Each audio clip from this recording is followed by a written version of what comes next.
Yes, so many words for you to describe him, but loved for sure by the Man United fans. They'll be delighted about a new contract. How influential has he been for them, Nick? Oh, he's been huge, hasn't he? I mean, you heard the testimonies of his teammates, of his manager there. I mean, he is a player who tends to come under scrutiny, doesn't he, occasionally? But I mean, these numbers, you can't argue with these. These really do highlight his influence and put some context to what he has done since his arrival in the Premier League in January 2020. So 46 Premier League goals, that puts him in the top 10. He's got 34 assists, the third highest total. Shots here, 397, third highest. And then we see these creative numbers here, chances created. He's top of the pile there, 417 chances created. 88 big chances created, again top of the pile. You know, this puts him ahead of Kevin De Bruyne, ahead of Martin Odegaard. And then we see as well his final third passes, again top of the pile, and off the ball as well. He is important, you know, possession one in the attacking third, 120 times he's done that. That's the second highest total in the Premier League. So yeah, these numbers really do highlight his importance to Man United and his quality. I think when you're thinking of criticising, it's like, just remember this, exactly, remember what he gives. United open the Premier League season. It's at home to Fulham tomorrow night. Might he have to start in the false nine position again, though? Yeah, it does seem like a possibility, doesn't it? We've got the injury to Rasmus Højlund. Man United without him at the moment. He's suffered that hamstring injury during pre-season. Joshua Zirkzee hasn't yet been used. He was an unused substitute in the Community Shield. We saw Bruno Fernandes used in that role again in that game. So yeah, it does seem like an option for Erik ten Hag. I suppose he could move Marcus Rashford into the middle potentially, but I wouldn't be surprised at all to see Bruno in that role again. So a lot of nodding going on in the side. I think we were cheering, to be fair, we were cheering. Everyone wants Calvin Phillips to be successful. Everyone likes him. We've spoken about him on so many different transfer windows. Even Guardiola has said, I really like him, lovely fella, but I'm sorry you don't fit in my plans, which is why I think Man City are helping him out. Yeah. I think, as you just mentioned, they're paying a portion of his wages, goes to a new project. Ipswich need Premier League experience.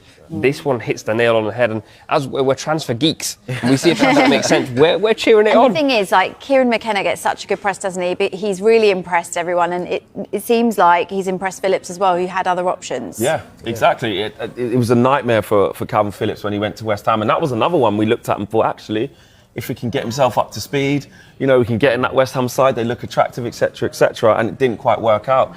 And Calvin Phillips needs to go somewhere where he's almost got that guarantee of being a main man, a staple in that midfield. And Kieran McKenna's Ipswich, the way they play as well, they want to be on the front foot, they're a high-pressing team, they want to play football as well.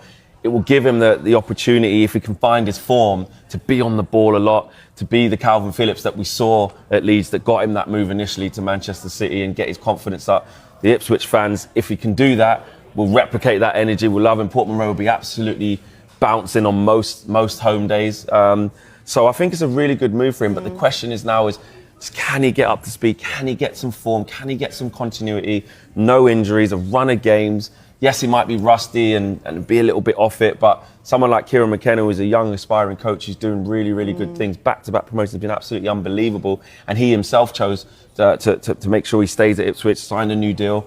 They're going in the right direction. I actually think that he can get the best out of Calvin. Sky in Italy are reporting that Chelsea and Napoli have held positive talks, this was yesterday, about the potential transfers of Victor Osimhen and Romelu Lukaku. So for Lukaku, Napoli want to pay £25.7 million, broken up into an initial £21.4 million payment plus bonuses of £4.3 million.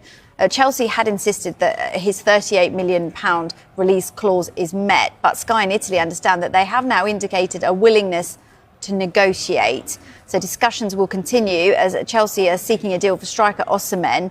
Napoli's sporting director, by the way, is also in London, negotiating for Billy Gilmour from Brighton and Jens Kuyuste on loan to Ipswich. So this looks like something could happen here. I'm going to just start with some transfer news that's come into us. Mauricio Pochettino, close to agreeing a deal to become the USA manager. Talks are at an advanced stage, and we'll bring you more on that as we get it. Sky in Italy are reporting that Chelsea and Napoli have held positive talks, this was yesterday, about the potential transfers of Victor Osimhen and Romelu Lukaku. So for Lukaku, Napoli want to pay £25.7 million, broken up into an initial £21.4 million payment plus bonuses of £4.3 million.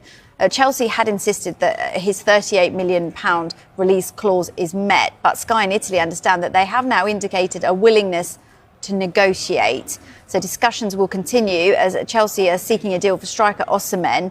Napoli's sporting director, by the way, is also in London, negotiating for Billy Gilmour from Brighton and Jens Kuyuste on loan to Ipswich. So this looks like something could happen here.